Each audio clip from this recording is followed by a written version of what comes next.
The next speaker, I'll give her a very short introduction. She was born in Salford, studied at Birmingham University, was in the legal profession for 30 years, which was quite stressful. The last 4 or so years, she's been a councillor for Swinton South in Salford City Council, which is also stressful but more enjoyable. And she's also been the co-chair of the Muslim Jewish Forum for the past almost 6 years, and her name is Councillor Heather Fletcher. So here is going to be my very short speech, because we've got other people to get through. Just to say that I wasn't really very aware about the Bosnian War when it happened in 1995, because that was when my own mum passed away, so I was consumed in my own grief. However, when the Bosnian footballer, of course, it always has to come back to football, Edin Dzeko started playing for Manchester City in 2010. I read how his family lived through the war and how he was almost killed by a shell while playing outside. And after that, I wanted to learn a bit more. In 2015, I attended many 20th anniversary Srebrenica memorial events. I then became fully acquainted with the facts and was horrified to learn that 8,372 Muslim men and boys had been massacred at Srebrenica for no other reason than their faith. As I'd visited Auschwitz in 2009, I decided I should visit Srebrenica as well. And I did so with Anne and others in January 2016. Before the trip, I looked at the history and noted Bosnia was ruled by the Ottoman Empire from 1450 until 1850. And with this, the Ottomans introduced the Islamic religion to Bosnia. Many Bosnians converted to Islam. The capital, Sarajevo, was famous for its culture and religious diversity, with Islam, Orthodox, Judaism and Catholicism coexisting there for centuries. And so much so that Sarajevo was called the Jerusalem of Europe. In fact, this is a fact that probably not even Afzal knows. Before the Second World War, 1/5 of residents in Sarajevo were Jewish. And all the people lived happily together, and they were well integrated, and there were many mixed marriages. Sadly, changes occurred after President Tito died and Yugoslavia disintegrated, and nationalist Bosnian Serb leaders rose to power, and their agenda was a pure Bosnia. Now, I am only going to mention one part of the trip because Anne has mentioned every other part, and I don't like to repeat. So the one part I want to mention in more detail is the trip to the Pottachari cemetery. And this I found chilling, 7,000 graves. It's not comprehensible. And I learned more that to hide the evidence, the Serb forces buried the victims in mass graves. They then dug them up and buried them in secondary graves and then in tertiary graves, hoping that this dreadful crime would never be revealed. And the point that shocked me most of all was that 1,000 bodies are still missing some 25 years later. Bodies and parts of bodies are still being found, and they are buried at Pottachari every 11th of July. In fact, the latest figures show me that 9 more were buried on the 9th of July, just a few days ago. So I found that the most chilling thing, seeing the Pottachari cemetery and finding out how many were still missing. My main points, just to conclude, is this happened just 40 years after the Holocaust. And again, the world stood still and let it happen. And as Reshad, the guide, said, I agree, he was the most informative guide I think I've had on any trip. But as he said, if such genocide could happen in Bosnia, which was a well-integrated country where people got along side by side for centuries, it could happen anywhere. And finally, my view of all this was my trip to Bosnia made me more determined than ever to do my part in telling the story of events there in 1995 to as many people as I possibly can, as it is ignorance which breeds intolerance. The penultimate speaker is Kate Green MP. She was born in Edinburgh, obtained a law degree from Edinburgh University, for 15 years worked for a well-known bank. She was then employed as director of the National Council for One-Parent Families. Thereafter, she took up post of chief executive of the Child Poverty Action Group and was also chair of London Child Poverty Commission. Kate became an MP for Stretford and Urmston in 2010, and since 2011 has held many shadow ministerial roles, including Shadow Minister for Equalities, Disabled People, and also Shadow Minister for Child Poverty Strategy. About a month ago, I was absolutely delighted when she was promoted to Shadow Secretary of State for Education. Well earned and deserved. Kate was awarded an OBE in 2005 for her services to welfare work. She sits on many APPG groups in the House of Commons, is vice chair of the Srebrenica group. She's also a Remembering Srebrenica Northwest ambassador and community champion. So she's got a wonderful CV. Over to you, Kate Green. Well, thank you very much, Heather. And just seeing that video again is chilling. You can't quite take in what it is that you're hearing and looking at. On Friday, I had a meeting with a young constituent, a young woman of 17, who is an ambassador for the Holocaust Education Trust. And she came to see me because she wanted to talk about what she is doing as an ambassador and how I might support her in spreading the message that she is working to promote. And I asked her how she'd got involved in it, and she said that it had come about after she'd made a school visit to Auschwitz, and that had changed everything for her, that it had opened her understanding of the horrors of genocide and what had happened in a way that she'd never really comprehended until she'd been to see for herself. And I really knew what she meant when she said that, because, you know, I thought I understood about genocide, and I thought that, you know, of course the horror is abhorrent. I felt confident that I was as committed as anybody to ensuring that we would not ever allow the horrors that we had seen in the 20th century ever to happen again. And then I went first of all to Rwanda about 6 or 7 years ago, and then to Srebrenica, and those two visits really changed everything for me too. I felt a sense of revulsion, of horror, of shock, and of awareness that I hadn't really felt. I'd known intellectually, but I hadn't perhaps felt viscerally, even until I had been to see for myself the sight of these appalling horrors, to meet people who had been directly, personally affected, had lost family members, had lost loved ones, and in particular had seen the banality of it, how it was happening in the course of people's everyday lives. And I was born just 15 years after the end of the Second World War, and it always felt like it had been something in remote history to me. But somehow those visits have made me realize how near in time and place the horror of genocide remains today, and how therefore easy it would be for us to find ourselves in the midst of one again. And I think there's something for us especially horrifying about Srebrenica, because it happened in our own continent, it happened in Europe, and that too brings it especially close to home.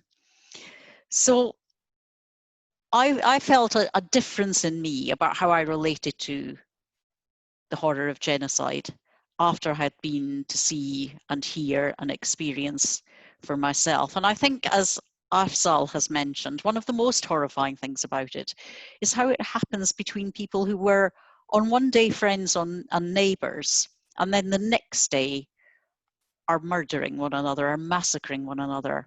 The friendship and the neighbourliness turns out to be nothing more than a veneer.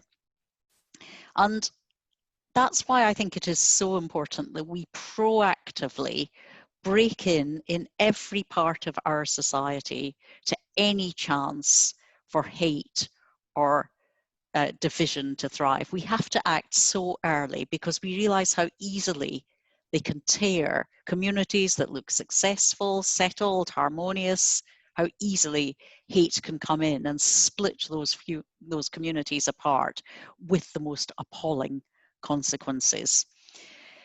And because we're seeing some of that happening now, we are seeing some of the early steps to a genocide already in our own communities today. We're seeing people othering those who are different from them. We are seeing people denying that previous genocides have taken place. I've seen that shamefully in my own party when people have sought to deny anti-Semitism. And that has resulted in the referral of the Labour Party to the Equality and Human Rights Commission, an absolutely shaming outcome for a party that stands for justice and equality and peace. And we're seeing it in this country, but we're seeing it all around the world, as Afzal has said. And we're seeing something that I think is particularly concerning and disturbing, and which again was just reinforced for me watching that video, that it is brutal leaders that exploit the opportunity that division and hate presents them to cement their power base. And that's certainly what we are looking at in Kashmir at the moment, where the Indian President Modi is using the dispute as a means to cement his populist power base. You're seeing it in China with the appalling treatment of the Uyghur Muslims and the attempts of the Chinese president and the Chinese Politburo to cement their political base. Not yet with violence, but nonetheless, you see the same technique when you look at what President Trump is doing and the way in which he talked about the Mexican migrants trying to cross the border and the division and hate he seeks to sow. And you see it shockingly, the embryonic signs of it shockingly, among political leaders in this country too, probably most clearly manifested in the way in which the Brexit debate played out.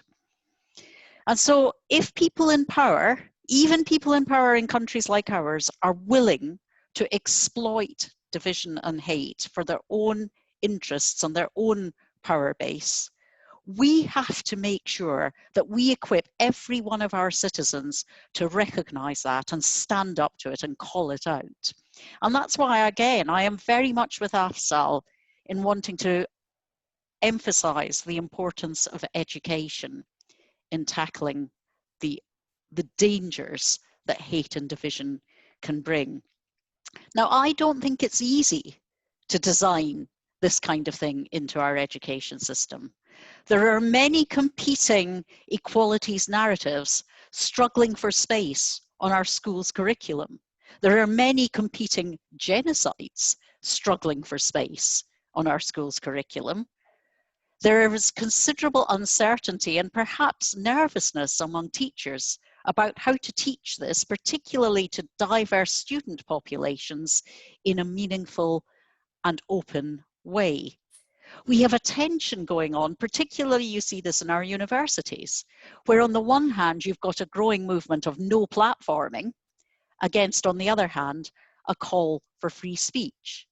And so just saying glibly that this is going to be about education, I think is too easy for us. We actually have to put in the detailed work to work out what we mean by education, how we're going to design that education, how we're going to embed it into our education system, not just as a subject that students might do for 1 or 2 sessions on 2 consecutive Tuesdays in October, but how we thread it through the whole of our learning experience from early years right through adult learning for the whole of our lives.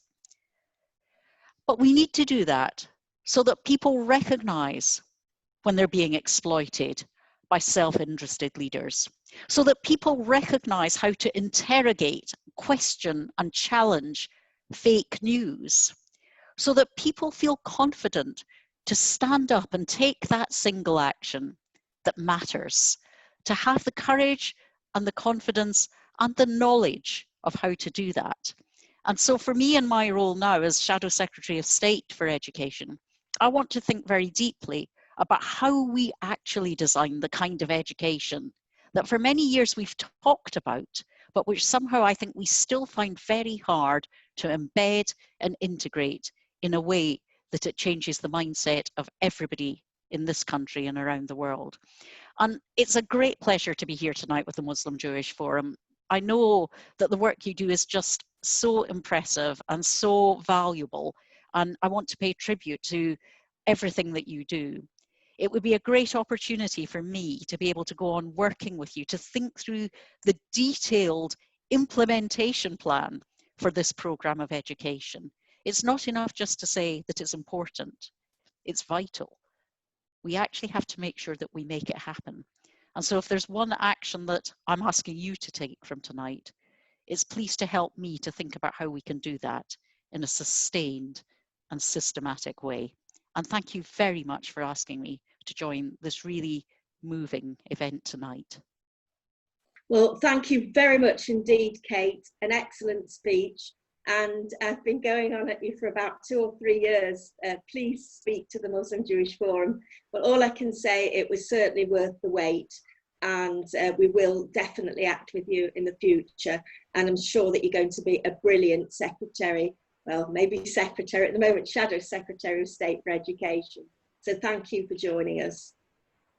Now on to our final speaker, and this is Aldin Zilic. Aldin was born in Bosnia and lived in a place called Olovo, which was about 50 kilometers from Sarajevo. He was forced to leave his home country with his mum, Dudia, and his younger sister, Layla, when he was just 10 years old. And the Serb forces swept through his country, so he had no alternative other than to leave. When Aldin arrived in the UK as a refugee, he spoke no English, and that was 25 years ago. He has childhood friends who died in the war and several family members who still carry war wounds. Aldin worked on a Bosnian children's project from 2001 for 7 years and worked with children in refugee camps and families who returned home after the war. Aldin is currently working as an IT teacher. And now I give you Bosnian refugee Aldin Zilic. You hear me? Yes. Thank you, Heather, and the Muslim Jewish Forum. I'm aware of the time, so I'll try to be brief and quick and try to condense as much as I possibly can just to get through what I have to say. I do believe it's quite important. So I just want to share you my story of my sort of life in Bosnia before the war and during the war. So just to start off with, when I left Bosnia, I was 9 years old. As Heather said, I lived in Olovo. It was a mixed town. You had Catholics, Serbs, and Muslims. Muslims were the majority, about 75% of the population. The population was about 16,000 people there. Funnily enough, I used to go to school in Bosnia, in Olovo, named after a Jewish man. I'm not sure if you heard of this man. He was called Daniel Osmo. You can do some research on him. He's actually born in Olovo, my town, Sephardi Jew. He was a painter, and my school was named after him. Unfortunately, he was one of the victims of Holocaust. He died when he was 30 years old in one of the concentration camps in old Yugoslavia. Mm-hmm. So some homework for you guys. I am a teacher, so I'm going to give you some research to do. Before the war, two of my best friends, funnily enough, one was Serb, one was a Croat. The Serb was called Željko and the Croat was called Srđan. Before the war, I remember fond memories of my town and living in Bosnia. I remember being well integrated into the system. I remember painting Easter eggs for the Orthodox Easter holiday. I remember visiting school visiting a church with my school as a way of bridging communities together. Talk about British values. I just wanted to tell you, Yugoslavia had Yugoslavian values 60 years before you guys, and we had to, as young children, remember making a pledge of some values which are very similar to the British values, like respect and becoming a pioneer and working hard and respect. Sort of made the pledge to old Yugoslavia. I know it was really fun times before the war, and the war, it was a difficult time for me. I remember just before the war started in 1991, the war criminal Radovan Karadzic coming to my town. I remember seeing him alive for the first time. He was having a rally outside a church, where obviously predominantly Serbs attended, and he was spewing hatred, trying to unite Serbs and telling them you've got to be prepared, and trying to basically get his support from the Serbian population. Also, just before war started in '92, I remember refugees coming to Olovo from eastern Bosnia. Olovo was one of the last places to be attacked. We were quite fortunate. The location of the town was in central Bosnia. The war started in eastern Bosnia.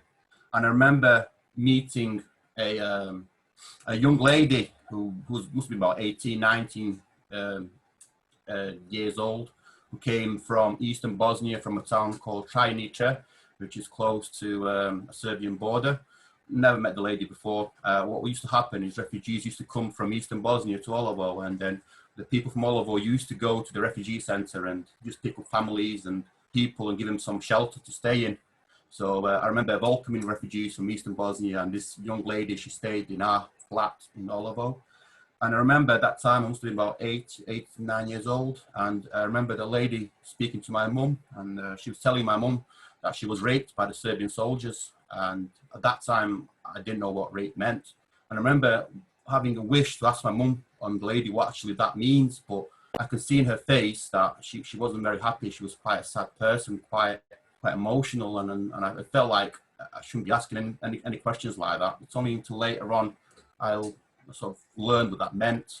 I'm not sure what happened to that lady. Unfortunately, when the war started, that she must have moved on and gone somewhere else. Also, my two neighbours who were Serbians are the ones really I should be thankful for, because they're the ones who told my mum that Olovo was going to be attacked eventually. And what happened before Olovo was attacked, the Serbian population of Olovo left. They moved out of Olovo and moved away. My best friend also moved away. And I remember the Serbian lady giving the keys of her flat to my mum, because we had such a good relationship that she trusted my mum with the keys, even though she was leaving. And I remember her telling my mum, if you want your kids to be safe, I would advise you guys to leave as well. I was quite fortunate in the fact I managed to leave Olovo just before it was attacked. There was a checkpoint being established around Olovo. In fact, by the time I left, the north of Olovo, the south of Olovo, and the east of Olovo was surrounded by the Serbian forces. The only way out, there was a western road leading away from Olovo. This road that we used, obviously, was only lasting for about 6 months. So if you didn't leave it those 6 months, there was no other way of getting out of that place. My mum was quite a resourceful woman, to say the least. She managed to find a way to get us out of Olovo and to leave that town, because we knew it's just a matter of time before we were attacked as well. And she managed to get us some transport on some lorries. And these are just lorries that used to carry timber, so not very comfortable. And I remember sitting in a lorry with the timber, hiding behind the timber in the lorries as we were driving away from Olovo to safety. The lorries were going from Olovo to Croatia. At that time, weapons were being smuggled into the town, and timber was being exchanged with the Croats in order to get some weapons to defend Olovo. And I remember the journey going from my town to Croatia. Usually, I remember going to Croatia, I had some family there. It used to take 6 hours. That journey took us 2 days. I remember being in the back of the lorry and being told just not to peek out and lorries stopping every couple of hours on a checkpoint. At that time, there was no front lines, and you don't know who was it, Croats or was it Muslim forces. All I was told is just hide behind the trees and don't say anything. It was a very uncomfortable journey.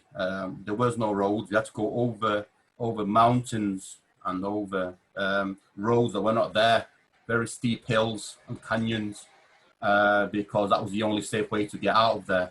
I remember hearing shooting all around us, and I remember being scared, and it was quite harrowing, really, because I don't know, what was going to happen. It was all uncertain. And I was quite lucky in the fact that I managed to escape in such an early stage, because if we waited a bit longer, a couple of months later, we wouldn't be able to get out of there at all. We'd have to be trapped in the city itself. We arrived in Croatia and we were placed in a refugee camp in Zagreb. We stayed there for about 6 months. There was 3 families in one room. I remember just being in one small room, and they had double bunk beds. And I remember having to share my double bunk bed with my sister and my mum and my other relatives who were there as well. It was very uncomfortable.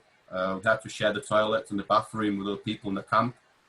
The conditions weren't very nice at all. It was, you could see the rats running around. You could see, there was not much food. There was very little to have, really. And at least we were safe. I mean, there was no shooting there.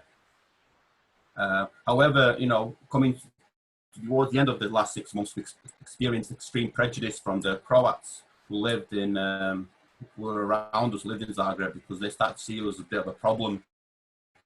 They didn't really want us to be there.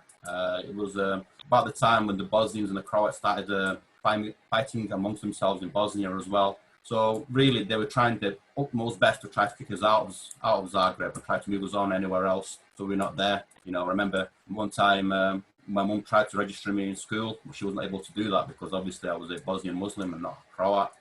So we knew we couldn't stay there. There was only 1-2 places to go back to Bosnia or go somewhere else. And fortunately enough, it was a Muslim organization called Islamic Relief who managed to organize a bus transport from Zagreb to Manchester.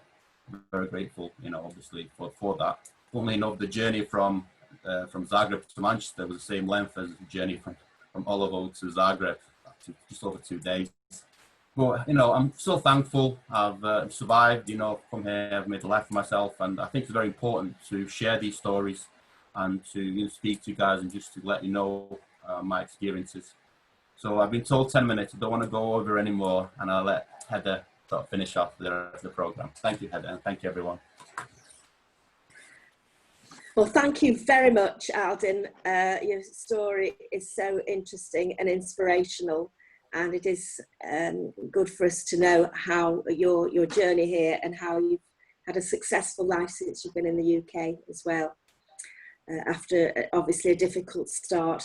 And I just want to now call on Councillor Rabnawaz Akbar, who's the councillor for Rusholme, to give a formal vote of thanks to conclude the formal part of the evening. Rabnawaz Akbar, please. Thank you. Thank you, Heather. It's been quite moving, actually, to listen to all the speakers over the last kind of hour and a quarter. I think each one of them have articulated their thoughts on a very difficult subject, a subject that I think that touched each and every one of them in different ways. I myself had the opportunity to visit Srebrenica about 4 years ago. And to be honest, all of us here know it happened because we saw it on TV. But I think as Anne and Heather and Kate kind of said, the enormity of it, the chilling horror of it, it doesn't hit you until you actually visit that place, meet some of the survivors, meet the locations where the executions took place, and especially the mothers of Srebrenica who kind of, lost their fathers, husbands, sons, brothers. And I think, Anne and Heather and Kate certainly that came through. I think Afzal highlighted the resilience of and the generosity of a couple of the communities. Certainly the first Bosnians that came to Cheetham Hill, I think that showed Manchester and Greater Manchester communities welcoming those people, and that really should, you know, tells us what our communities here are. But it also kind of is, you know, there's a story about those Bosnian people, those first survivors going on to set up a supplementary school and the society, and people like Aldin. It shows the resilience of the Bosnian people, having been through so much.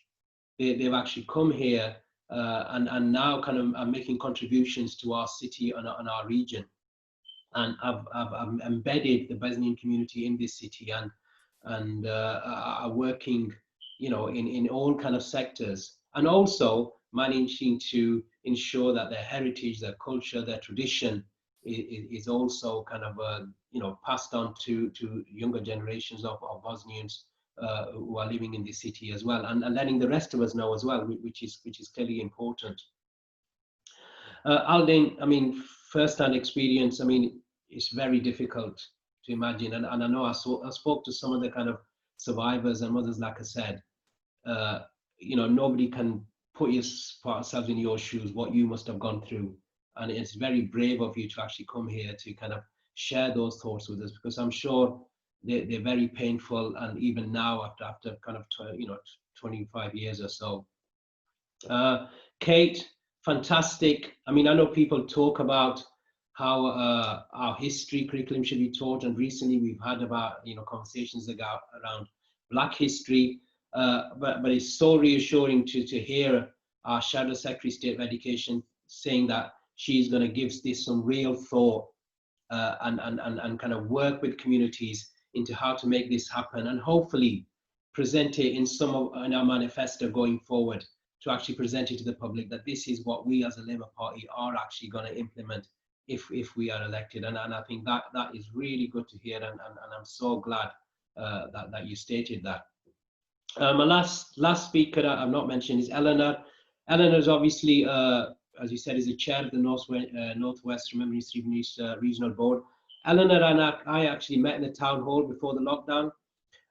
We were looking forward this year to the 25th anniversary and how we were going to make it different in terms of the contribution from the council, but unfortunately the pandemic crisis has put paid to a lot of our plans. But every action matters is important, and there's absolutely no reason why next year we don't, you know, have that event and continue the same theme, because as people have said, a lot of the time people say, well, if I do this, will it make a difference? Because I don't think it will make a difference, but every action matters actually does tell people. It does not matter what you do, what you say. It might be even a conversation amongst your network, amongst your family, but that is so important if we want to make sure that we have a genuinely cohesive society. Because as others have said, and I found this out when I went to Bosnia, neighbors went to sleep the night before saying goodbye to each other. The following morning, them same neighbors were pointing out their neighbors to the Bosnian soldiers to kind of pick them up and obviously take them away for execution. So we cannot rest on our laurels, we cannot be complacent, and we need to continue working on community cohesion and genuine diversity. So thank you for everybody who spoke. I look forward to the discussion and the question and answers. And hopefully next year, Eleanor, we can have a kind of an event that we were planning to do this year, and you know, and kind of not only commemorate it, but raise awareness, which is so important. Thank you, everybody.